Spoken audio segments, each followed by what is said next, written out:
ரசிக பெரும்படி மக்களே, நான் இந்த மாதிரி இடங்கள்ல நின்னதே இல்லை. ஆனா பல இடங்கள்ல ஆயிரக்கணக்கான நின்றுக்கிறேன். அது வேற. இது ஒரு நாடகம். இந்த நாடகத்துல இவங்களுடைய இசை அல்லது பாடல் கச்சேரி மயமாகவே இருந்தது. இவங்களுடைய எல்லா பாடலுமே நாடகமயமாக இல்லை, கச்சேரி வழியிலே வந்தது.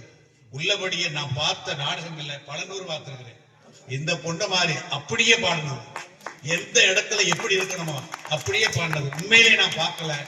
அதனால மனப்பூர்வமாக பாராட்டுறேன். எனக்கு 78 வயசு ஆகுது.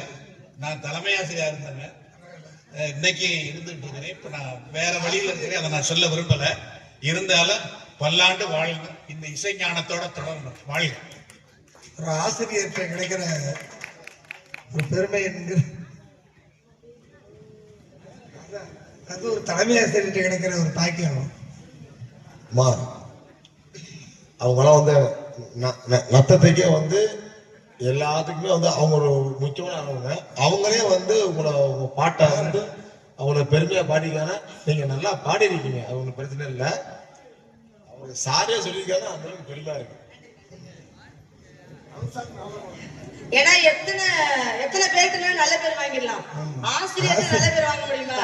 நல்லா நிறைய பேர் பள்ளிக்கூடம் போகையில நிறைய வாத்தியார்ட்ட நான் நாடகத்துக்கு போறதுக்காக காக்கா பிடிப்பேன். ஆனா எந்த வாத்தியாருமே அனுசரிச்சு வரமாட்டாங்க, ஒழுங்கா படிக்கணும் அப்படின்னு தான் சொல்லுவாங்க. இன்னைக்கு முதல் முறையா ஆசிரியர்கிட்ட வாழ்த்து வாங்கியிருக்கேன்னா அது நம்ம வெள்ளச்சாமி அப்பா ஆசிரியர் அவர்கள்ட்ட தான் நல்ல பேர் வாங்கியிருக்கேன். அதனால இப்பாடலை பாராட்டி அம்மா அவர்கள் பேர் தெரிவிக்கவில்லை. அவங்களுக்கு என்ன சார்பாக கலைப்புணர் சார்பாக நெஞ்சார்ந்த நன்றி நடிகர் இந்த வணக்கத்தை தெரிவித்துக் கொண்டு, மத்த அண்ணன் யார பேர் சொன்னாங்க, ஐப்ரானா பேர் தெரிவிச்சாங்க, எனக்கு பேர் சரியா தெரியல.